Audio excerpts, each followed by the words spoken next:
Sex linked inheritance का मतलब हो रहा है कि जो सेक्स क्रोमोसोम्स में, ठीक है, जनरली हम लोग का बॉडी में 23 पेयर ऑफ क्रोमोसोम्स है, ठीक है, 23 पेयर्स है, उसमें से 22 पेयर्स जो होता है उसको हम लोग ऑटोजोम्स बोलते हैं, ठीक है, ऑटोजोम्स बोलते हैं।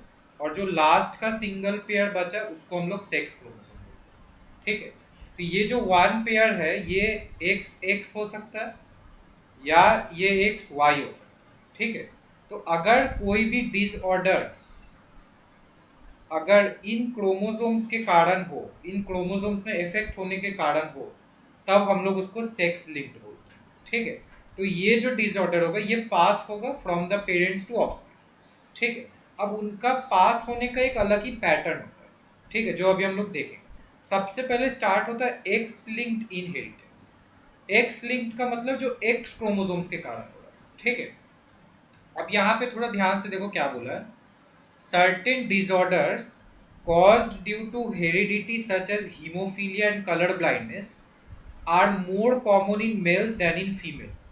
Such defects due to recessive genes which occur on X chromosome, ठीक है, and color blindness is an inherited disease due to which affected individual cannot differentiate between certain colors.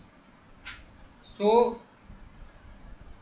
एक और चीज देखो क्या बोला, हाँ, रेड एंड ग्रीन जो भी, haemophilia is a genetic disorder in which the sufferer homozygous recessive female and recessive X bearing male। अच्छा, होमोजाइगस मतलब क्या होता है थोड़ा बताओ। होमोजाइगस मतलब हम लास्ट डे बताए थे, होमोजाइगस का मतलब होता है जिसमें एलील सेम रहे। तो जैसे कैपिटल आर ये हो गया homozygous, but capital R small R ये क्या हो गया हेटेरोजाइगस, राइट। तो इसको बोलेंगे होमोजाइगस डोमिनेंट, इसको बोलेंगे हेटेरोजाइगस डोमिनेंट। और अगर स्मॉल आर है तब उसको बोलेंगे होमोजाइगस रिसेसिव, ठीक है। अब देखो यहाँ पर जो बोल रहा है कि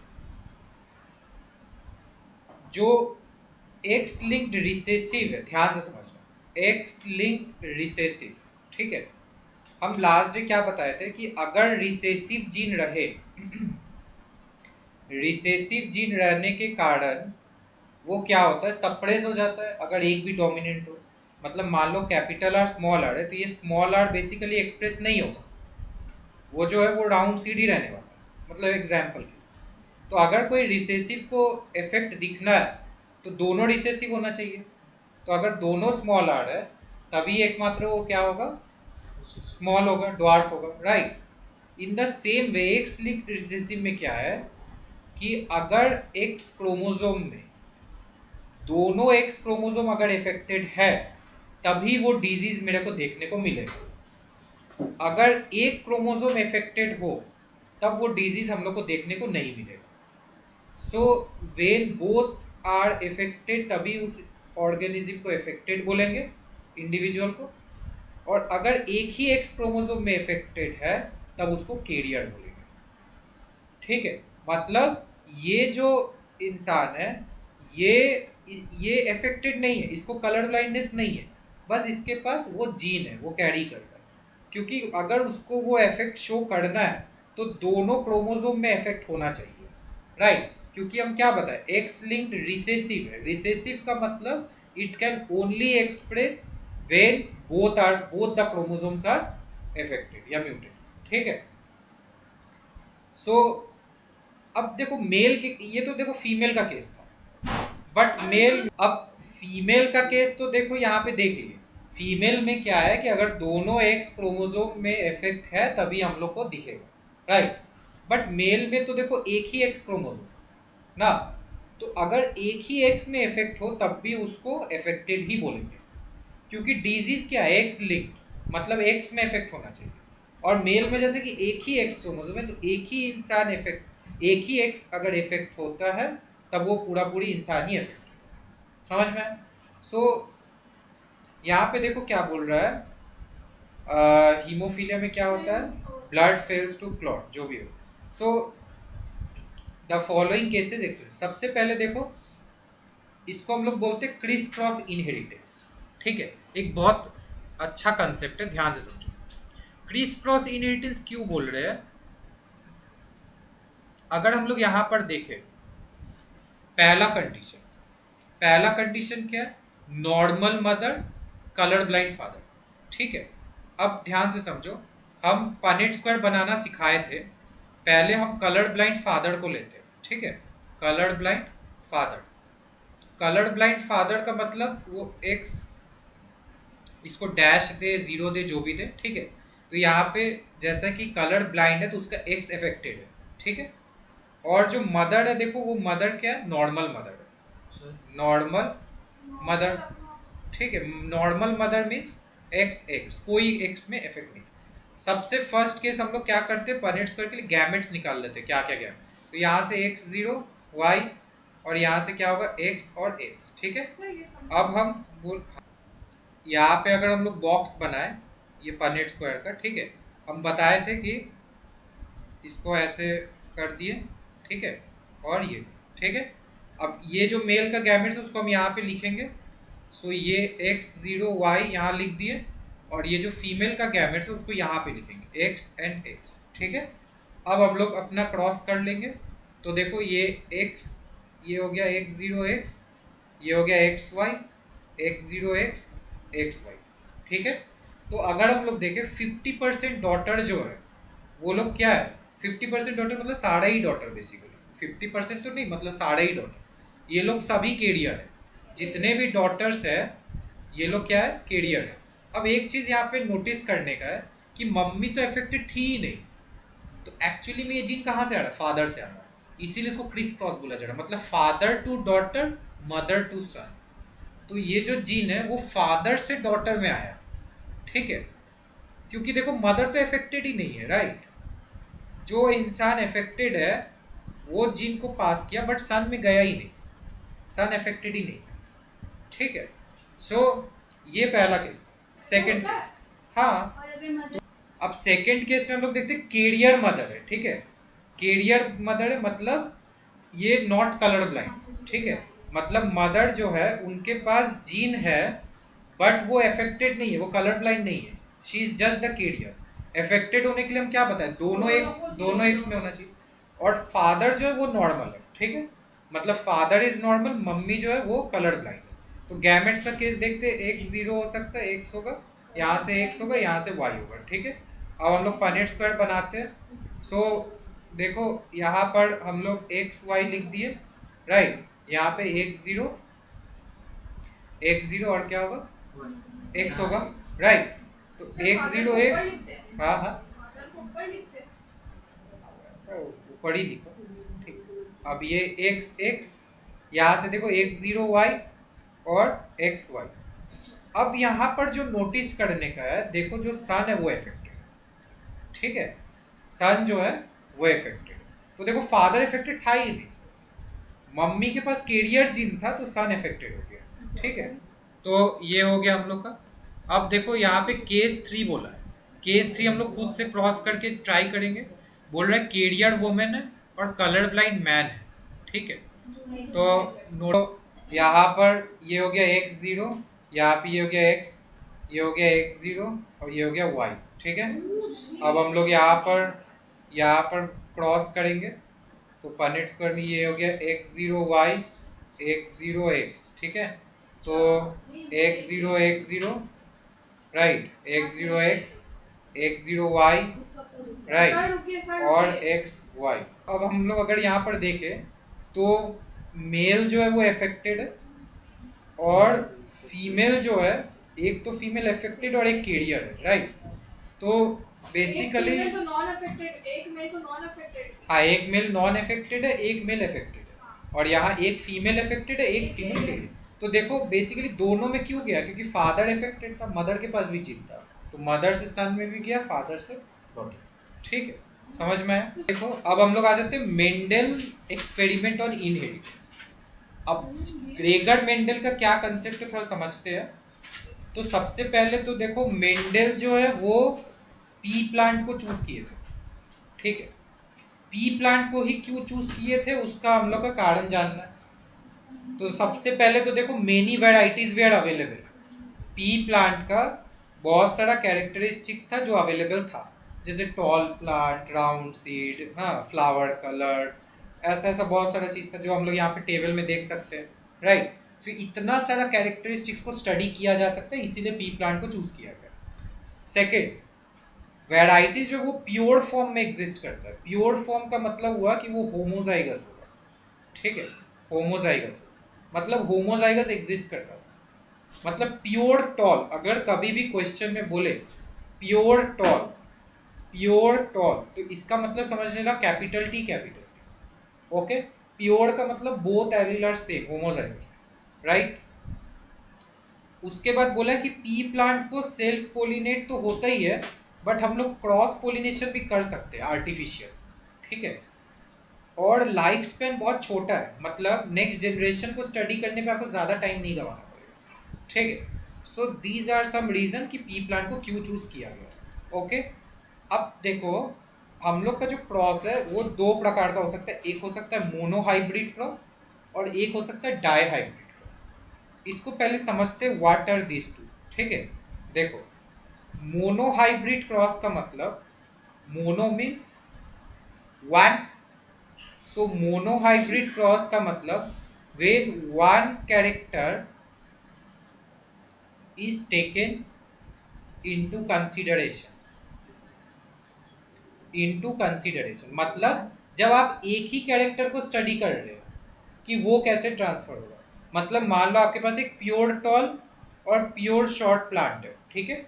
अब आप इसको क्रॉस करवाए तो पहला जनरेशन में वो क्या होगा मेरा, capital T small T, right. So यहाँ से capital T small T, capital T small T, capital T small T, capital T small T, all plants are tall, ठीक है। तो F1 जनरेशन में, फर्स्ट फिलियल जनरेशन बोलते हैं इसको, तो फर्स्ट फिलियल जनरेशन में मेरा जितना भी प्लांट है वो लोग क्या है, वो लोग टॉल है, but they are all heterozygous, ठीक है।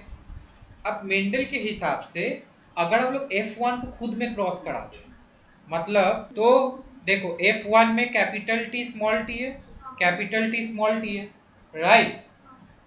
तो अगर इनको क्रॉस कराए देन पनेट स्क्वायर कुछ इस प्रकार से होगा, capital T small T, capital T small T. तो कैपिटल टी कैप यहाँ से ये आया दोनों, और इसका वाला यहाँ पे आ गया, वो समझे, लेकिन ठीक है। ये आपका जो कैपिटल टी स्मॉल टी आपका चार्ट होता, चार्ट को कैसे हो रहा है, इसमें से दो गैम, ओ अच्छा अच्छा अच्छा, यहाँ से कोई भी दो प्लांट को चूज करो, चारों को क्रॉस, मतलब कोई भी दो प्लांट को चूज करो, सब तो एक ही है, क्रॉस करने के लिए दो जन चाहिए। समझिए अगर सो देखो, capital T capital T, capital T small T, capital T small T, small T small T. अब आ जाता है हम लोग को अलग अलग वेरिएशन देखने को मिला, राइट। तो इसको बोलेंगे F2 जनरेशन। तो अब एक सवाल उठता है कि ये शॉर्ट प्लांट कहाँ से आया, राइट।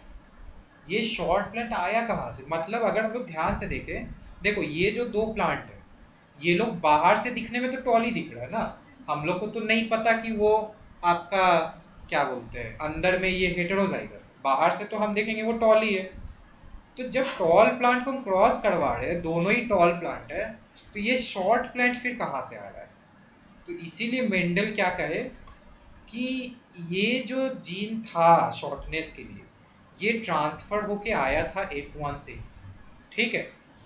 सो अगर हम लोग F2 जनरेशन देखें, F2 में फेनोटाइप रेशियो कितना है बताओ, फेनोटाइपिक रेशियो क्या है मेरा, फेनोटाइप मतलब जो बाहर से जो दिख रहा है, फिजिकल अपीयरेंस, फिजिकल अपीयरेंस।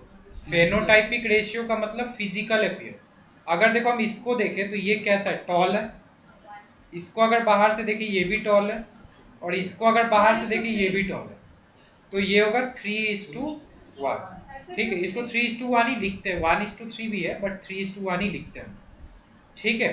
तो टॉल हम लोग के कितने लोग हैं, टॉल हम लोग के 3 है, और ड्वार्फ जो है दैट इज 1, ठीक है। टॉल का परसेंटेज कितना है, 75%, और ये कितना है 25%। वन शॉर्ट कितना, 1/4, 1/4 एक ही शॉर्ट है ना आउट ऑफ 4 into 100, ठीक है। परसेंट निकालने के लिए दैट बाई टोटल इंटू 100 और ये 3/4 इंटू, ठीक है। अब अगर पूछा जाए इसका जेनोटाइपिक रेशियो क्या है, जेनोटाइपिक रेशियो क्या है बोलो?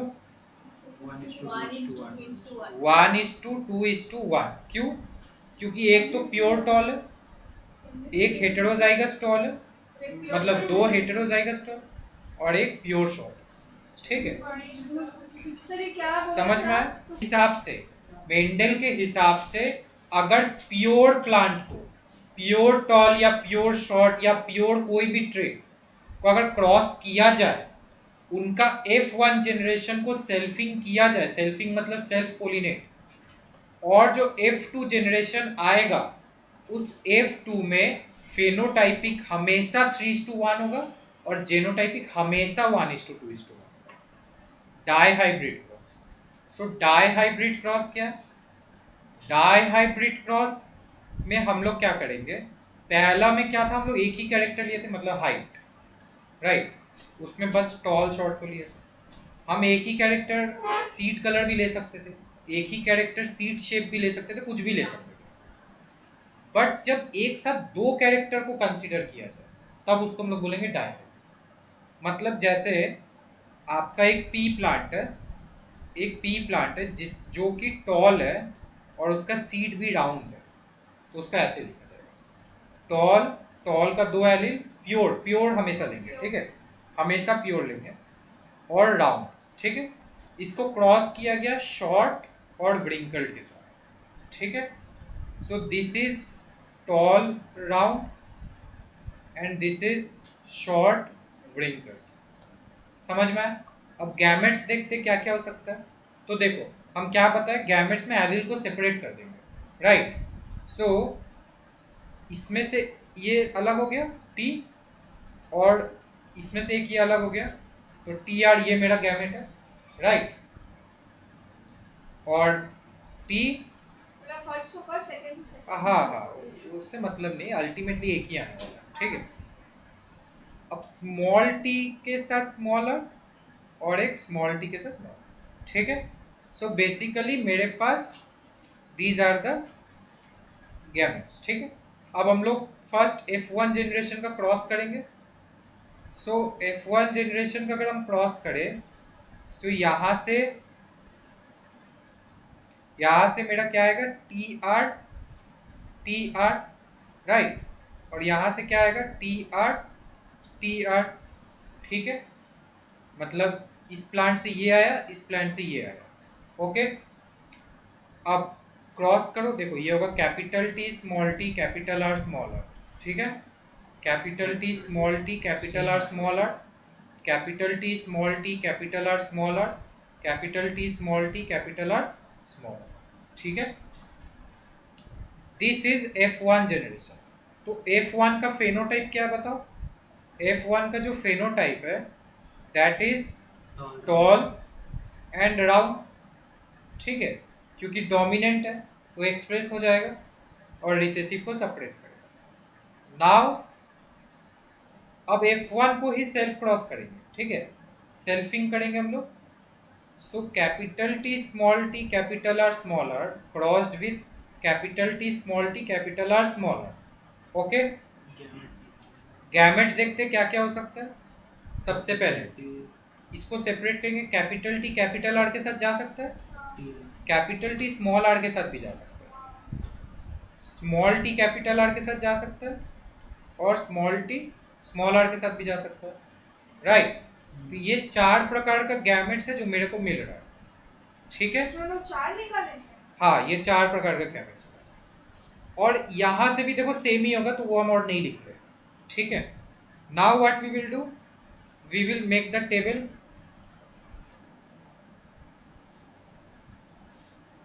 सो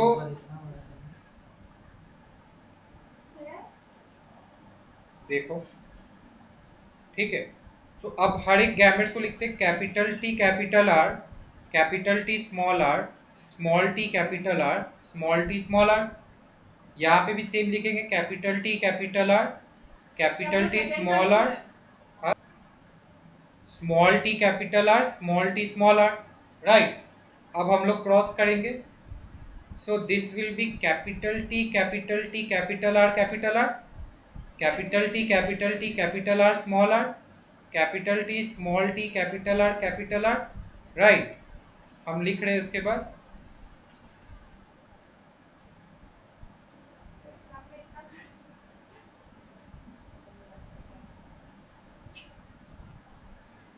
सिर्फ थोड़ा देखना कि हम करेक्ट लिख रहे हैं, ठीक है।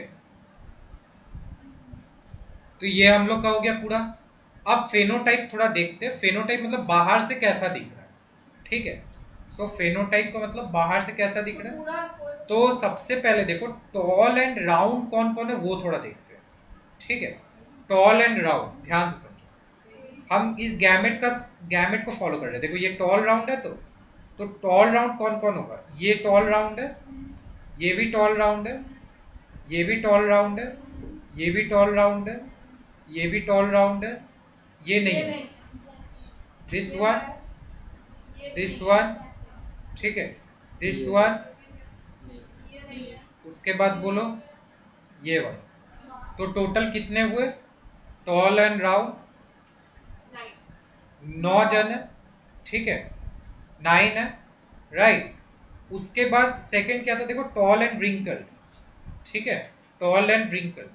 सो टॉल एंड रिंकल बोलो कौन कौन होगा, देखो ये वाला, ठीक है, ये वाला और ये वाला, ठीक है।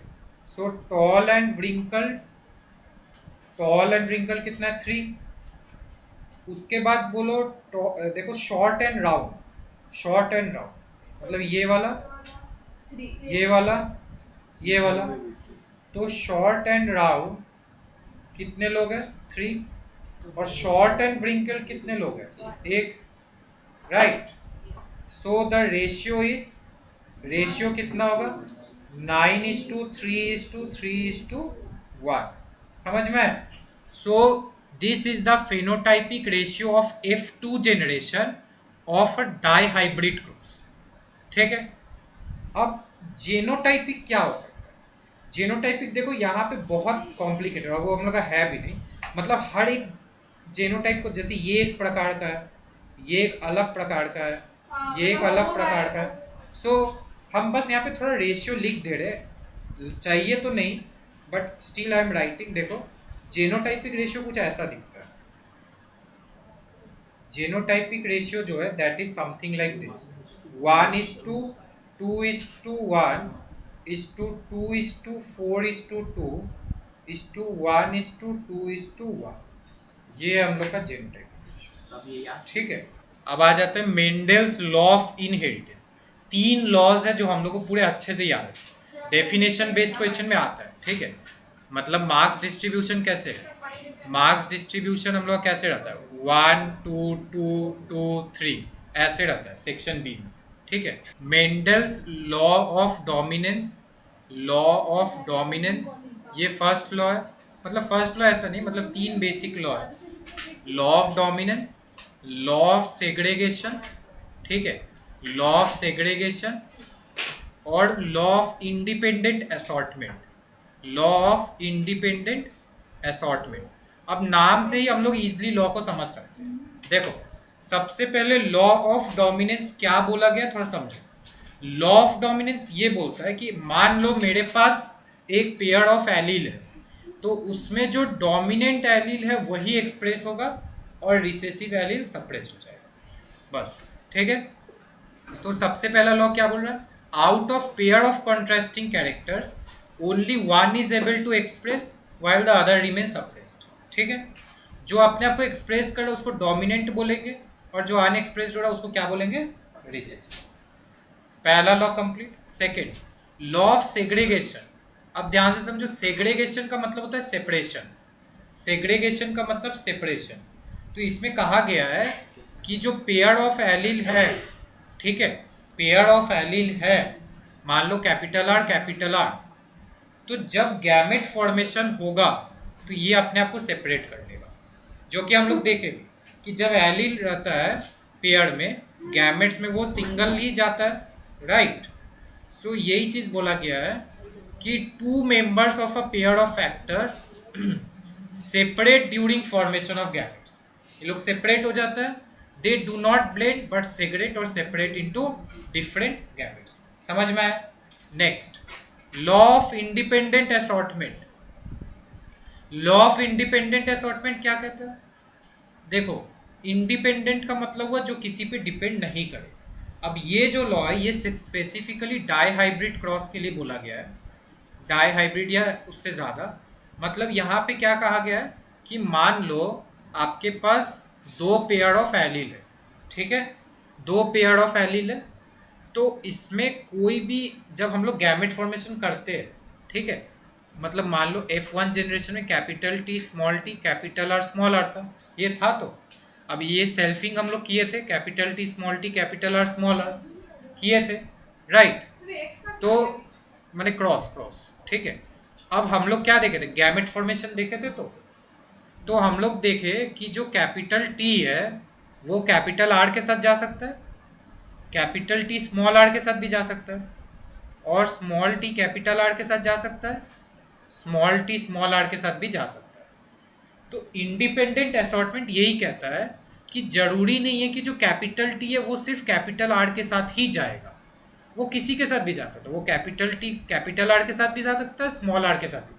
तो मतलब आउट ऑफ टू पेयर्स, मतलब when there are two pair of characters, the distribution of allele of one character into gamete is independent of the distribution of allele of the other character.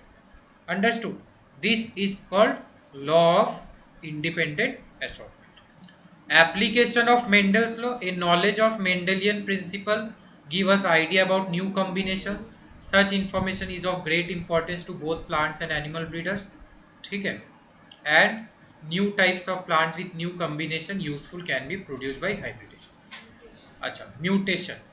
Mutation का मतलब होता है कि आपके jeans में कोई भी चेंज आ, अब वो जो चेंज है वो आपका जीन का फंक्शन को डिसरप्ट कर देगा। जीन का फंक्शन को अगर डिसरप्ट कर देता है तो इसका मतलब जो कैरेक्टरिस्टिक्स आपको देखने को चाहिए था वो नहीं दिखे।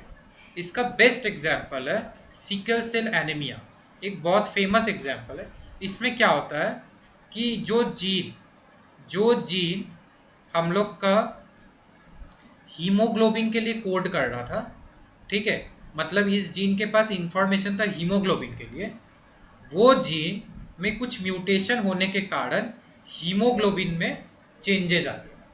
अब हीमोग्लोबिन में चेंजेस आने के कारण क्या हो रहा है, ये जिस इंसान में ये म्यूटेशन हुआ है उसका red blood cell sickle cell की तरह दिखेगा, मतलब कुछ इस प्रकार से, ठीक है। नॉर्मल रेड ब्लड सेल कुछ इस प्रकार से होता है, तो जिसको ये डिजीज़ है उसमें ये रेड ब्लड सेल ऐसा होता है। तो म्यूटेशन के कारण क्या होता है, हम लोग को मतलब डिफरेंट कैरेक्टरिस्टिक देखने को मिलता है, ठीक है, और वो हम लोग के लिए खराबी भी हो सकता है। So basically it is sudden change in one और मोर जीन्स और in the number of chromosome. तो जैसे सिकल सेल एनीमिया, इसमें क्या हो रहा है, change in DNA resulting in production of sickle cell RBC, ठीक है। दूसरा क्या बोला है, रेडियो एक्टिव रेडिएशंस, मतलब जैसे हिरोशिमा नागासाकी में जो न्यूक्लियर बॉम्ब ब्लास्ट हुआ था उसके कारण, उसका रेडिएशन के कारण हम लोग के जीन्स में, मतलब हम लोग नहीं, मतलब वहाँ के लोगों का जो प्लांट्स एनिमल्स जो भी है वहाँ पे म्यूटेशन हो गया जिसके कारण बहुत सारे डिफॉर्मिटीज, ठीक है। इसी से डर